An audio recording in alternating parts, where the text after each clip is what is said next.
இதுக்கப்புறம் கோல்டு வந்து கவர்மெண்ட்டுமே வந்து ஒரு வருஷத்துக்கு வந்து கோல்டு வாங்காதீங்க அப்படின்னு சொல்லியிருக்காங்க. ஸோ இதுக்கப்புறம் கோல்டு வாங்கலாமா இல்லை அப்படி ஸ்டாப் பண்ணி வைக்கலாம்? ஒரு 2 இயர்ஸ்க்கு முன்னாடி இருந்த கோல்டு ரேட்டும் இன்னைக்கு இருக்கக்கூடிய கோல்டு ரேட்டும் நியர்லி டபுள். இங்கேருந்து நெக்ஸ்ட் 3-5 இயர்ஸ்க்கு அந்த மாதிரியான அசெட் கிளாஸில் நீங்கள் இன்வெஸ்ட் பண்ணீங்கன்னா either you have a very very less return or no return இருக்கிறது கூட சான்ஸ் இருக்குது. நம்ம என்ன பண்ணுறோன்னா மோஸ்ட்லி ஷார்ட் டேர்மில் இருக்கக்கூடிய அந்த வாலட்டிலிட்டியை பார்த்து பயந்துட்டு ஒன்றா அதில் இன்வெஸ்ட் பண்ணுறது கிடையாது. நீங்கள் ஏன் உங்களுடைய கோல் அதில் ஃபோக்கஸ் பண்ணாமல் இந்த மார்க்கெட்டுடைய இந்த நாய்ஸுக்கு ஏன் வந்து நீங்கள் இது பண்ணுறீங்க அப்படின்னதுன்னா, but unfortunately all the retail investor வந்து இதுதான் டைம் அண்ட் அகைன் பண்ணிட்டு இருக்காங்க. ஸோ கொஞ்சம் நம்மளுடைய கோலில் வந்து ஃபோக்கஸ் பண்ணிட்டு இருந்தோம் அப்படின்னதுன்னா இதை வந்து ஓரளவுக்கு நம்ம நேவிகேட் பண்ணலாம். அட்லீஸ்ட் ஃபார் த லாஸ்ட் 4-5 இயர்ஸாக ஈவியோட அடாப்ஷன் வந்து நிறைய வந்துடுச்சு. இன்றைக்கி வந்து நார்மலாக பவர் இல்லைன்னா கூட நிறைய பேர் சோலார் பவர்லாம் வந்து அடாப்ட் பண்ண ஆரம்பிச்சிட்டாங்க. Small cap, flexi gap, multi cap இதில் நல்லா பெர்ஃபார்ம் பண்ணியிருக்கு. ஸோ நெக்ஸ்ட் ஒரு 5 இயர் ஹாரிசானில் எந்த ஃபண்ட் நல்லா பெர்ஃபார்ம் பண்ணுறதுக்கு சான்ஸ் இருக்கு? பட் த ஒன்லி திங் வந்து என்ன அப்படின்னா, ஸ்மால் கேப் இன்வெஸ்ட்மெண்ட்டுங்கிறது கொஞ்சம் அப்ஸ் அண்ட் டவுன்ஸ் கூட இருக்கும். When you are investing through the mutual fund அப்படிங்கும்போது த ஃபண்ட் மேனேஜர் மினிமம் ஒரு 1000 கோடியாவது மார்க்கெட் கேப் இருந்தால் தான் மோஸ்ட்லி வந்து தே வில் இன்வெஸ்ட். நான் ரியல் எஸ்டேட் 10 லட்சம் ரூபாய்க்கு வாங்கிட்டேன் அப்படின்னா வாங்கி ஒரு 2 வருஷம் ஆச்சு, இப்போ போய் இதோடைய விலை என்ன இருக்கும் அப்படின்னு யாருமே கேட்கறது இல்லை. நம்ம அதை வந்து செக் பண்ணுறது இல்லை. வேற மியூச்சுவல் ஃபண்ட்ஸில் மட்டும் பணத்தை போட்டுட்டோம்னா டே இன் அண்ட் டே அவுட் பார்த்துட்டு இருந்தோம்னு வச்சுங்களேன், அது பண்ண முடியாது. ஆதன் பிஸ்னஸ் நேயர்களுக்கு வணக்கம். இன்னைக்கு நம்ம கூட ஃபார்ச்சூன் இன்வெஸ்ட்மெண்ட்ஸனுடைய ஃபவுண்டர் மஜர் பத்மநாபன் அவர்கள் தான் ஜாயின் பண்ணியிருக்காங்க. வாங்க பேசலாம். வணக்கம் சார். வணக்கம் பிரீத்தி. எப்படி சார் இருக்கீங்க? ஃபைன் சார், மார்க்கெட் தொடர்ந்து வந்து ஒரு பெரிய கரெக்ஷன்ஸ் வந்து பார்த்துக்கிட்டு இருக்கு. ஸோ இந்த டைம் மார்க்கெட் கண்டிஷன் எப்படி இருக்குது? ஃப்ரெஷ் மணியை மார்க்கெட்டில் போடுறதுக்கு இது சரியான சமயம்? ஓகே, நம்ம முன்னாடியே சொல்லியிருக்கோம். Actually September 2024 market started falling. அது வந்து பார்த்திங்கன்னா கண்டினியூஸாக இந்த மார்ச் வரையும் விழுந்துகிட்டே இருந்தது. ஓகேங்களா? ஸோ இந்த ஏப்ரல்லேருந்து இந்த ஃபினான்ஷியல் இயர் உடைய பிகினிங்லேருந்து வந்து பார்த்திங்கன்னா மார்க்கெட் வந்து மேலே போயிருக்கு. ஆனால் February 27 கிட்ட வந்து இந்த வார் பற்றி டிஸ்கஷன் வந்தது. இன்ஃபேக்ட் வார் வந்து ஆரம்பிச்சதுன்னு பார்த்தீங்கன்னா February 28 மாதிரி நம்ம எடுத்துக்கலாம். ஸோ அங்கேருந்து இன்னி வரையும் வந்து பார்த்தோம் அப்படின்னதுன்னா நம்மளுடைய டே டு டே லைஃப்பில் நிறைய நம்ம எஃபெக்ட் ஆகிருக்கும். ஹோட்டல்ஸ்லாம் வந்து பார்த்திங்கன்னா நிறைய ஃபார் எக்ஸாம்பிள் தோசை எல்லாம் சாப்பிட முடியறதில்லை. எல்லா சிலிண்டர்ஸ்லாம் வந்து பார்த்திங்கன்னா டபுள் த ரேட் ஆகிருக்கு அப்படிங்கிறாங்க. எல்லா இடத்துலையுமே விலை ஏற்றிட்டாங்க. அண்டு ஓவராலாக வந்து டே டு டே லைஃப் வந்து இம்பேக்ட் ஆகிருக்கு டு சம் எக்ஸ்டென்ட். ஆனால் மார்க்கெட்டில் வந்து பார்த்திங்க அப்படின்னா எஸ்பெஷலி கேபிட்டல் மார்க்கெட்டில் வந்து பார்த்திங்கன்னா அதோட இம்பேக்ட் ஏதாவது இருக்கானா? இம்பேக்டே இல்லை. அது ரொம்ப ஒரு ஆச்சரியமான ஒரு விஷயம். ஸோ இப்போ வார் ஸ்டார்ட் ஆனதுலேருந்து இன்னி வரையும் நம்ம எடுத்துக்கிட்டோம் அப்படின்னதுன்னா லார்ஜ் கேப் ஃபண்ட்ஸ் அப்படிங்கிறது வந்து லார்ஜ் கேப் ஸ்டாக்ஸ் அது வந்து பார்த்தோன்னா ஒரு -2% இந்த மாதிரி இருக்குது. வேற மிட் கேப் வந்து ஒரு 8% ரிட்டர்ன் கொடுத்துருக்கு இதே பீரியடில். ஸ்மால் கேப் வந்து ஒரு 15% இதே பீரியடில் ரிட்டர்ன் கொடுத்துருக்கு. ஓகே, அப்போ க்ரூட் ஆயில்னால மார்க்கெட்டுக்கு எந்த விதமான பாதிப்பு ஏற்படலையா சார்? மார்க்கெட்டில் ஏதாவது என்னென்னா மார்க்கெட்டுக்கு பாதிப்பு இப்போ இல்லை. பட் வந்து அது பின்னாடி வருமா என்னங்கிறது நமக்கு தெரியாது. அண்ட் க்ரூட் ஆயிலுமே வந்து பார்த்திங்கன்னா பயங்கரமாக ஸ்விங் ஆகுது. ஸோ இந்த நியூஸ் வந்த உடனே பார்த்தீங்கன்னா it went to $120 வரையும் வந்தது. திருப்பி வந்து $100 ஆச்சு. இப்போ லெஸ் தென் 100 ஆயிடுச்சு. ஸோ இப்போ வந்து என்ன சொல்கிறாங்கன்னா, இப்போ லாஸ்ட்டு சண்டே வந்து என்ன சொன்னாங்கன்னா ஒரு பேச்சுவார்த்தை நடந்துகிட்ருக்கு, இது வந்து அட்வான்ஸ் ஸ்டேஜில் இருக்குது. ஸோ ப்ராபப்ளி நாங்கள் வந்து ஆர் ஃபைண்டிங் ஒரு மியூச்சுவல் அண்டர்ஸ்டாண்டிங் அப்படிங்கிற மாதிரி ஒரு சின்ன ஒரு ஹோப் நியூஸ். அதுக்கே வந்து பார்த்திங்கன்னா நேற்று மார்க்கெட் வந்து ஒரு 1000 பாயிண்ட்ஸ் மேலே ஏறிடுச்சு. பட் இன்றைக்கி வந்து ஓப்பனிங்கில் கூட இருந்தது, அதுக்கப்புறம் ஒரு 300 பாயிண்ட்ஸ் இருக்குது. ஸோ மார்க்கெட் வந்து என்ன பார்த்திங்கன்னா as of now it is based on the நியூஸுக்கு ஏற்ற மாதிரி மார்க்கெட் வந்து ரியாக்ட் ஆகிருக்கு. ஆனால் ஸ்டாக் மார்க்கெட்டில் இந்த வார்னால் ஏதாவது அஃபெக்ட் ஆகிருக்கா அப்படின்னு சொன்னதாக இருந்ததுன்னா சில கம்பெனி இண்டிவிஜுவல் ஸ்டாக்ஸ் அஃபெக்ட் ஆகிருக்கும். பட் மியூச்சுவல் ஃபண்ட்ஸில் வந்து இம்பேக்ட் பார்த்திங்கன்னா ஒன்றுமே இல்லை. இன்ஃபேக்ட் வந்து பெட்டராக இருக்குது. இப்போ ஆரம்பத்தில் நம்ம ஒரு வருஷத்துக்கு முன்னாடி கோல்டை பற்றி பேசின அளவுக்கு இப்போ வந்து கோல்டை பற்றி யாருமே பேசுறது இல்லை. இம்போர்ட் டியூட்டிஸ் வரை ஏற்றிட்டாங்க. 6%லேருந்து 15% கோல்டோட விலையுமே ஏறிடுச்சு. ஸோ இதுக்கப்புறம் கோல்டு வந்து கவர்மெண்ட்டுமே வந்து ஒரு வருஷத்துக்கு வந்து கோல்டு வாங்காதீங்க அப்படின்னு சொல்லியிருக்காங்க. ஸோ இதுக்கப்புறம் கோல்டு வாங்கலாமா இல்லை அப்படியே ஸ்டாப் பண்ணி வைக்கலாமா? இல்லை, இப்போ பார்த்தீங்கன்னா கோல்டு வந்து ஜனவரி 29லேருந்து கோல்டு ஸ்டார்டட் ஃபாலிங். ஜனவரி 29 வந்து பார்த்தீங்கன்னா 22 கிராம் ஆபரண 22 கேரட் ஆபரண தங்கம் வந்து பார்த்தீங்கன்னா 16,800 ரூபா வரையும் போயிருந்தது. இன்றைக்கி பார்த்தோன்னா அது வந்து 15,000 கீழே தான் இன்றைக்கி இருக்குது. கிட்டத்தட்ட ஒரு 15% வரையும் அந்த பீக்லேருந்து இருக்குது. இன்ஃபேக்ட் இந்த டியூட்டி இன்க்ரீஸ் அதுக்கப்புறமே வந்து பார்த்தீங்க அப்படின்னதா இருந்ததுன்னா இது குறைஞ்சி தான் இருக்குது. ஆக்சுவலி அதுவும் சேர்த்திங்கன்னா இன்னும் கொஞ்சம் கூட இருக்கணும். பட் பார்த்தீங்கன்னா கோல்டு வந்து இட் ஸ்டார்டட் டிக்ளைனிங் வந்துகிட்டே இருக்குது.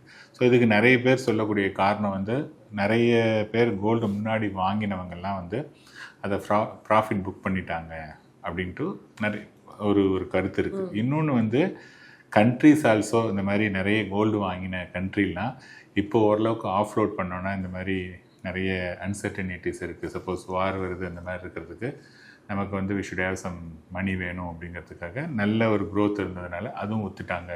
These are all the newses. So எஃபெக்டிவாக நான் என்ன சொல்ல வரேன் அப்படின்னதுன்னா, எனி அசட் கிளாஸ், அந்த அசட் கிளாஸ் வந்து லாஸ்ட்டு 1 or 2 இயர்ஸ் வந்து பயங்கரமான ரேலி நடந்தது அப்படின்னதுன்னா பெட்டர் அந்த அசட் கிளாஸை அவாய்ட் பண்ணுறது பெட்டர். ஸோ ஈவன் நவ் ஒரு 2 இயர்ஸ்க்கு முன்னாடி இருந்த கோல்டு ரேட்டும் இன்றைக்கி இருக்கக்கூடிய கோல்டு ரேட்டும் நியர்லி டபுள். ஓகேயா? ஸோ 2 வருஷத்துக்கு முன்னாடி இருந்ததை விட இன்றைக்கி டபுளாக இருக்கும்போது இங்கேருந்து நெக்ஸ்ட்டு 3-5 இயர்ஸ்க்கு அந்த மாதிரியான அசட் கிளாஸில் நீங்கள் இன்வெஸ்ட் பண்ணிங்கன்னா either you have a very very less return or no return இருக்கிறது கூட சான்ஸ் இருக்குது. ஏன்னா கோல்டு வந்து பார்த்தோன்னா ஒரு 2-3 இயர்ஸ் வந்து கோல்டு ரிட்டர்னே கொடுக்காம இருந்த காலம்லாம் நிறையவே இருக்குது என்னை பொறுத்தவரை. And again on top of it வந்து பிரைம் மினிஸ்டரே வந்து கோல்டு வந்து தேவைன்னா மட்டும் வாங்க, ஜஸ்ட் இன்வெஸ்ட்மெண்ட்டாக வாங்க வேண்டாம் அப்படின்னு சொல்கிறாங்க. ஸோ இந்த மாதிரியான சூழல்லாம் இருக்கிறதுனால கோல்டு வந்து அஸ் அ இன்வெஸ்ட்மெண்ட் அப்படிங்கிறது இப்போ தவிர்க்கிறது நல்லது. ஓகே, நீங்கள் சொல்கிற முன்னாடி சொன்ன மாதிரி இந்த மார்க்கெட் கரெக்ஷன்ஸ் ஆகிட்டு இருக்கும்போதே வந்து நிறைய ஃபண்ட்ஸ் நல்லா பெர்ஃபார்ம் பண்ணியிருக்கு. ஸோ அப்போ ஏன் சார் நிறைய பேரோட போர்ட்ஃபோலியோ வந்து நெகட்டிவில் தான் இருக்குது? ஸோ எதனால் அந்த இது நெகட்டிவாக இருக்குது? ஸோ இப்போ வந்து என்னென்னா மார்க்கெட் நம்ம பார்த்த ஒரு விஷயம் வந்து பார்த்தோன்னா இந்த ஃபினான்ஷியல் இயருடைய ஸ்டார்டிங் சொல்கிறேன், விச் மீன்ஸ் ஏப்ரல் அண்டு இந்த மே முடிகிற சமயத்தில் கிட்டத்தட்ட ஒரு 50 நாள் ஆயிருக்கு. ஸோ இந்த பீரியடில் மட்டும்தான் வந்து மார்க்கெட் நல்ல ரேலி ஆகிருக்கு. அதுக்கு முன்னாடி இன்வெஸ்ட் பண்ணவங்கெல்லாம் வந்து பார்த்தோன்னா அவங்க ஏற்கனவே பண்ணதை விட கொஞ்சம் நெகட்டிவாக இருந்தது. இந்த அப் ட்ரெண்ட் வந்து பார்த்தோம் அப்படின்னதுன்னா மோர் ஆர்லெஸ் ஃப்ளாட்டோ அல்லது நெகட்டிவாக தான் இருக்குது. பட் நீங்கள் வந்து என்ன பார்க்கணும் அப்படின்னதுன்னா எந்த இன்வெஸ்ட்மெண்ட்டுமே வந்து லாஸ்ட் 1 or 2 இயர்ஸை மட்டும் வச்சு நம்ம எந்த விதமான கன்க்ளூஷனும் வரக்கூடாது. இப்போ நான் வந்து ரீசெண்டாக நான் என்னுடைய எக்ஸ் வலைத்தளத்தில் நான் பதிவு பண்ணியிருந்தேன், ஸ்மால் கேப் ஃபண்டுடைய பர்ஃபார்மன்ஸ் அப்படின்னு சொல்லி போட்டிருந்தேன். அதில் வந்து என்ன போட்டிருந்தேன் அப்படின்னா 1 இயர்லேருந்து 15 இயர்ஸ் வரையும் எப்படி பெர்ஃபார்ம் பண்ணியிருக்கு அப்படின்னு சொல்லிட்டு. ஸோ இந்த 1-2 இயர்ஸில் மட்டும்தான் 1 இயரில் சம் 7%, 2 இயர்ஸில் சம் 5% நம்ம ரிட்டர்ன் கொடுத்துருக்கு. பட் 3 இயர்ஸ்லேருந்து நீங்கள் 15 இயர்ஸ் வரை நீங்கள் பார்த்தீங்க அப்படின்னா ஒவ்வொரு வருஷமும் 15% மேலே தான் ரிட்டர்ன் இருக்குது. அப்படின்னா இதுலேருந்து என்ன தெரியுது அப்படின்னா லாங் டேர்ம் ரிட்டர்ன் வந்து ஸ்டில் இன்டாக்ட். லாங் டேர்ம் ரிட்டர்னில் எந்த பிரச்சனையுமே கிடையாது. பட் நம்ம என்ன பண்ணுறோன்னா மோஸ்ட்லி ஷார்ட் டேர்மில் இருக்கக்கூடிய அந்த வாலட்டிலிட்டியை பார்த்து பயந்துட்டு ஒன்றா அதில் இன்வெஸ்ட் பண்ணுறது கிடையாது.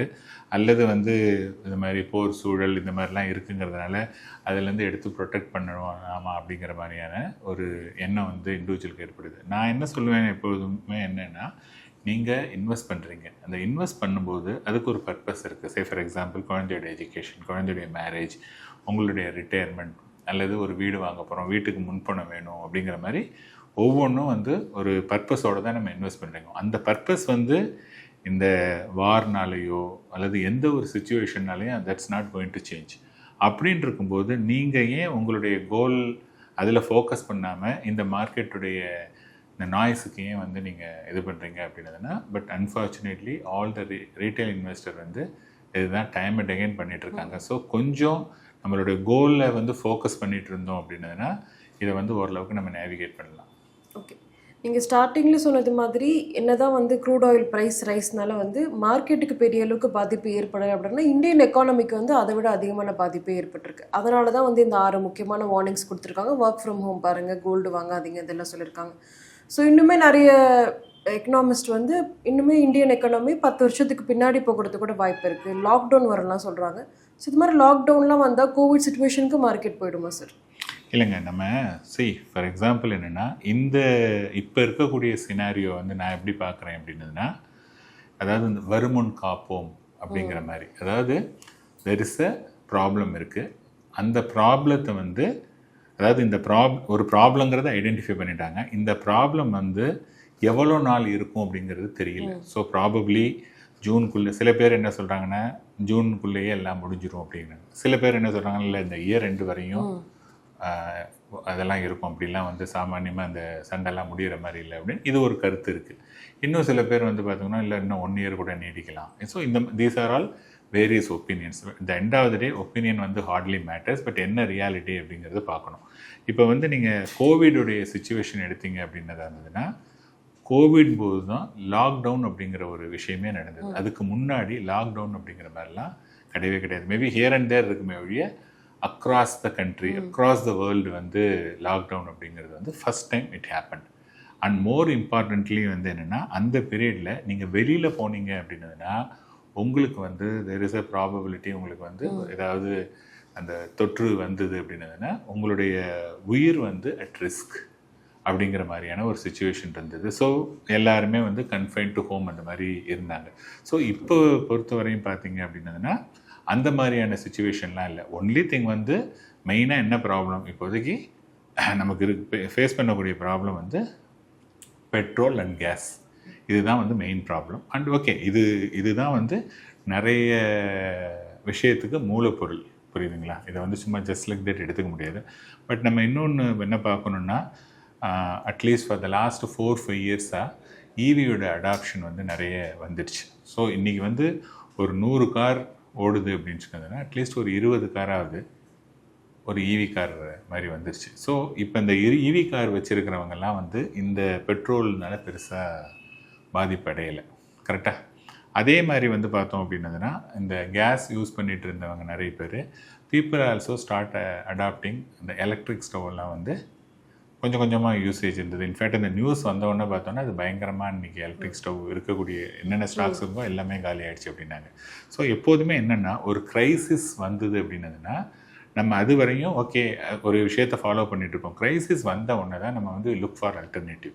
ஸோ இப்போ வந்து என்னென்னா நிறைய பேர் என்ன இப்போ நாளைக்கு நினைக்கலாம் அப்படின்னதுன்னா, ஓகே பெட்ரோல் இந்த மாதிரி இன்னொரு கண்ட்ரி நம்ம டிபெண்ட் பண்ணுறதை விட ஒரு ஈவி அப்படிங்கும்போது நம்மளாலேயே இங்கே வந்து ஜென்ரேட் பண்ண முடியும். இன்றைக்கி வந்து நார்மலாக பவர் இல்லைன்னா கூட நிறைய பேர் சோலார் பவர்லாம் வந்து அடாப்ட் பண்ண ஆரம்பிச்சிட்டாங்க. ஸோ அது வந்து இந்தியா மாதிரியான கண்ட்ரியில் நிறைய வெயில் இருக்குது, அதனால் நேச்சுரலாகவே நம்ம வந்து பவரை ஜென்ரேட் பண்ண முடியும். ஸோ அந்த பவரை ஜென்ரேட் பண்ண முடியும், அதை வந்து நம்மளுடைய காருக்கெலாம் யூஸ் பண்ண முடியும் அப்படிங்கிறது வந்து ஒரு நல்ல இன்னொரு ஒரு டிஃப்ரெண்ட் அப்ரோச். அதே மாதிரி தான் வந்து பார்த்தீங்க அப்படின்னு சொன்னதாங்கன்னா இந்த எலக்ட்ரிக் ஸ்டவ் இதெல்லாம் வந்து பண்ணிகிட்ருக்காங்க. ஸோ என்னை பொறுத்த வரையும் இது வந்து லாக்டவுன் மாதிரி போகிறதுக்கான சான்சஸ் வந்து கிடையாது. பட் நம்ம என்ன பண்ணணும்னா கொஞ்சம் கேர்ஃபுல்லாக, அவர் என்ன சொல்லியிருக்காருன்னா தேவையில்லாத ட்ரிப்பை வந்து நீங்கள் அவாய்ட் பண்ணுங்கள். ஸோ இப்போ வந்து நீங்கள் ஒரு ஃபாரின் ட்ரிப்பு போகணும் அப்படின்னதுன்னா பிளான் பண்ணியிருந்தா கூட இஃப் பாசிபிள் அது வந்து போயே ஆகணுங்கிற அவசியம் கிடையாது. Just for a pleasure trip இப்போ விட இன்னொரு தடவை நீங்கள் போகலாம். இந்த மாதிரி சின்ன சின்ன விஷயங்களை வந்து ஒவ்வொருத்தரும், இது ஒரு இண்டிவிஜுவல் மட்டும் பண்ண முடியாது, எல்லா இண்டிவிஜுவலும் கொஞ்சம் கொஞ்சம் பண்ணோம் அப்படின்னா இட் கேன் பி பெட்டர் அப்படிங்கிற மாதிரி இருந்தது. ஸோ கோவிட் மாதிரியான நிலைமைக்கு போகுமா, இன்னும் ஒரு 10 வருஷம் இது இருக்குங்கிறதா, இதெல்லாம் வந்து ரொம்ப ஹைலி எக்ஸாஜுரேட்டட் ஸ்டேட்மெண்ட். அந்த மாதிரிலாம் ஒன்றுமே கிடையவே கிடையாது. ஸோ நிறைய தடவை என்ன பண்ணுவாங்கன்னா ஒரு விஷயம் வந்ததுன்னா சில பேர் அதை வந்து ரொம்ப பெருசாக வந்து ஒரு பூத கண்ணாடியில் பார்த்து அவ்வளோ பெருசுங்கிற மாதிரி பண்ணுவாங்க. எனக்கு தெரிஞ்சு தெர் இஸ் அ ப்ராப்ளம் ஒழிய அப்படி பயங்கரமான ஒரு என்ன சொல்கிறது ஒரு பேட் சுச்சுவேஷன்லாம் இல்லை அப்படிங்கிறது தான் என்னுடைய பார்வை. Okay, small cap, flexi gap, multi cap இதில் நல்லா பெர்ஃபார்ம் பண்ணியிருக்கு. ஸோ நெக்ஸ்ட் ஒரு 5 இயர் ஹாரிசானில் எந்த ஃபண்ட் நல்லா பெர்ஃபார்ம் பண்ணுறதுக்கு சான்ஸ் இருக்கு? ஸோ நான் முன்னாடியே என்ன சொல்லியிருக்கோம் அப்படின்னதுன்னா இப்போ லார்ஜ் கேப் அப்படிங்கிறது வந்து ஒரு டாப் 100 கம்பெனி, 101 to 250ங்கிறது மிட் கேப், 251லேருந்து இருக்கிறது கீழே இருக்கிறதெல்லாம் வந்து ஸ்மால் கேப். ஸோ இப்போ வந்து பார்த்தோம் அப்படின்னதுன்னா ஒவ்வொரு கம்பெனியும் வந்து என்ன ப்ரொஜெக்ஷன் கொடுப்பாங்கன்னா இந்த கம்பெனி த நெக்ஸ்ட்டு 3-5 இயர்ஸ் வந்து இந்த ரேட்டில் வந்து க்ரோ ஆகும் அப்படிங்கிற மாதிரி ஒரு ப்ரொஜெக்ஷன் சொல்லுவாங்க. அந்த மாதிரி பார்த்தோம் அப்படின்னதுன்னா லார்ஜ் கேப் கம்பெனிஸ் இருக்கு இல்லையா, அந்த கம்பெனியுடைய க்ரோத் வந்து வெரி ஃபியூ கம்பெனிஸ் தான் வந்து ஒரு 15% வந்து க்ரோ ஆக முடியும். வேற மிட் கேப்பில் வந்து பார்த்தோன்னா நிறைய கம்பெனி 15க்கு மேலே இருக்குது. ஸ்மால் கேப்பில் வந்து பார்த்தோன்னா 25-30லாம் வந்து நாட் ஒன்லி ஃபார் 1 இயர், ஒரு நெக்ஸ்ட்டு 10 இயர்ஸ்க்கு வந்து 20-25% க்ரோ ஆகிற கம்பெனிஸ் எல்லாம் வந்து நிறைய கம்பெனி இருக்குது. ஸோ ஆப்பர்ச்சுனிட்டி வைஸ் அங்கே இருக்குது. பட் த ஒன்லி திங் வந்து என்ன அப்படின்னா ஸ்மால் கேப் இன்வெஸ்ட்மெண்ட்டுங்கிறது கொஞ்சம் அப்ஸ் அண்ட் டவுன்ஸ் கூட இருக்கும். அதனால தான் வந்து என்னென்னா இண்டிவிஜுவலாக இன்வெஸ்ட் பண்ணோன்னா நம்ம வந்து ஒரு பென்னி ஸ்டாக் கூட வாங்குவாங்க, ஒரு 100 கோடி 200 கோடி மார்க்கெட் கேப் கூட வாங்குவாங்க. When you are investing through the mutual fund அப்படிங்கும்போது த ஃபண்ட் மேனேஜர் மினிமம் ஒரு 1000 கோடியாவது மார்க்கெட் கேப் இருந்தால் தான் மோஸ்ட்லி வந்து தே வில் இன்வெஸ்ட். அதனால் இங்கேருந்து நீங்கள் பில்ட் பண்ணுறீங்க ஒரு வெல்த்து அப்படின்னதுன்னா ஃபஸ்ட்டு நம்ம என்ன பார்க்கணுன்னா 2 வருஷத்துக்கு முன்னாடி 20 மந்த்ஸ் டு பி ப்ரிசைஸ் 20 மந்த்ஸுக்கு முன்னாடி என்ன லெவல் இருந்ததோ அதை விட மார்க்கெட் வந்து ஒரு 10% டவுனில் இருக்குது. ஸோ இங்கேருந்து நான் ஒரு 5 வருஷம் நான் வந்து என்னுடைய வெல்த்தை பில்ட் பண்ணுறேன் அப்படின்னு சொன்னதுன்னா ஸ்வீட் ஸ்பாட் அப்படின்னு சொன்னதுன்னா ஸ்மால் கேப்பு, தென் வந்து மிட் கேப் வச்சுக்கலாம். அதர்வைஸ் வந்து மல்டி கேப், ஃப்ளெக்ஸி இது வேறு என்ன லார்ஜ் கேப்பை பொறுத்தவரையும் அவாய்ட் பண்ணலாம். ஏன்னா லார்ஜ் கேப் வந்து எல்லாருக்குமே தெரிஞ்ச ஸ்டாக்ஸு, அதனால் தெரிஞ்ச ஸ்டாக்ஸில் யாரும் பண்ண முடியாது. இன்ஃபேக்ட் நான் ரீசெண்டாக இன்னொரு ட்வீட் போட்டிருந்தேன். அதில் வந்து பார்த்தோன்னா இன்ஃபோசிஸ், டிசிஎஸ் இந்த 2 பேருமே வந்து ஐடி ஜெயண்ட். ஓகேங்களா, இவங்க வந்து லாஸ்ட் 5 இயர்ஸ் ரிட்டர்ன் நெகட்டிவ், புரியுதுங்களா. 10 இயர்ஸ் ரிட்டர்ன் வந்து ரொம்ப ரொம்ப கம்மி. ஈவன் 15 இயர்ஸ், அதாவது 15 வருஷத்துக்கு முன்னாடி இன்ஃபோசிஸ், டிசிஎஸ் இந்த 2 கம்பெனிலையும் நீங்கள் 1 லட்ச ரூபா போட்டிருந்தீங்கன்னா ஒரு கம்பெனியில் 4 லட்சம், இன்னொரு கம்பெனியில் 3.5 லட்சம்.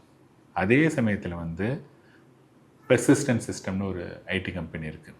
அது வந்து ஈவனும் நிறைய பேருக்கு தெரியாது. 15 வருஷத்துக்கு முன்னாடி it's a small cap company. அதில் 1 லட்ச ரூபா போட்டிருந்தாங்கன்னா இன்றைக்கி 50 லட்ச ரூபா. ஸோ சேம் இண்டஸ்ட்ரி க்ரோத் பாருங்கள், ஒன்று வந்து ஜஸ்ட்டு 4x கூட வரல, இன்னொன்று வந்து 50x. ஸோ எப்போதுமே நம்ம என்ன பார்க்குறோன்னா க்ரோத் அப்படிங்கிறது வந்து அந்த கம்பெனி வந்து சின்ன சைஸாக இருக்குது அப்படின்னதுனா பொட்டென்ஷியல் வந்து ஜாஸ்தி. பட் அதில் ஆக்சிடென்ட்ஸும் இருக்கும்.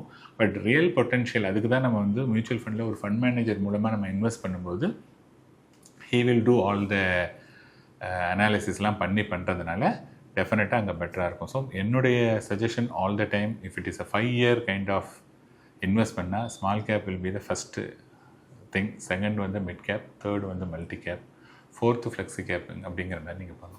ஓகே, இன்னுமே நிறைய இன்வெஸ்டர்ஸ் வார் அப்டேட்ஸ் வர வர தினம் போர்ட்ஃபோலியோ வந்து செக் பண்ணுறாங்க. ஸோ வேறு எந்த மாதிரி மிஸ்டேக்கு இன்வெஸ்டர்ஸ் தொடர்ந்து இப்போ வரைக்கும் பண்ணிக்கிட்டு இருக்காங்க? சரி, இப்போ என்னென்னா இன்வெஸ்டர் பணத்தை போடும்போது இப்போ என்கிட்ட வந்து ஒரு கன்சல்டேஷன் வராங்கன்னா அவங்க சொல்லுவாங்க, சார் எனக்கு இப்போதைக்கு இந்த மணி தேவையே இல்லை, 10 இயர்ஸ் அதை பற்றி நான் கவலைப்பட மாட்டேன், 15 இயர்ஸ் கவலைப்பட மாட்டேன். This is the first dialogue.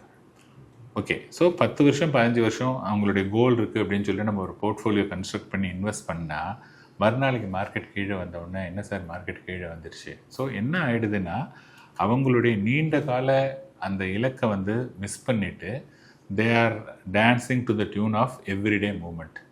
இது வந்து பார்த்திங்கன்னா ப்ரிடாமினண்ட்டாக இருக்கும். அண்ட் இன்றைக்கி வந்து பிகாஸ் ஆஃப் த நம்ம வந்து ஒரு டிஜிட்டல் எராவில் இருக்கோம்.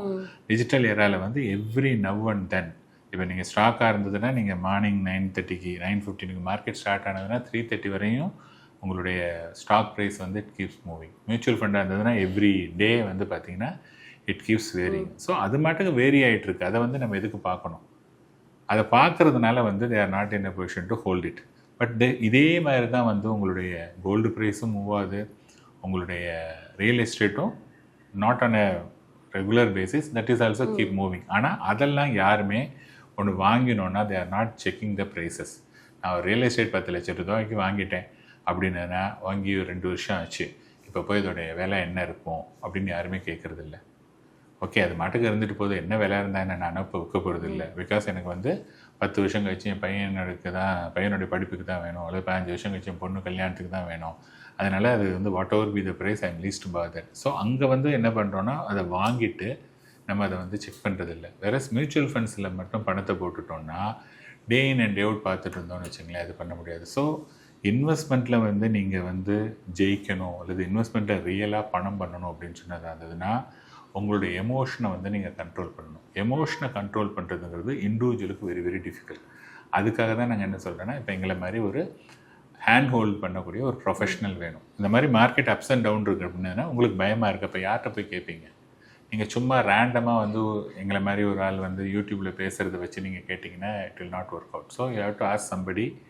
நீங்கள் அவங்கள்ட்ட ரெகுலராக இன்வெஸ்ட் பண்ணும்போது தான் உங்களுக்கு கிளியர் ஆன்சரே கிடைக்கும். மார்க்கெட் பற்றி நிறைய விஷயங்களை சொன்னீங்க. ரொம்ப வேணும். நன்றி.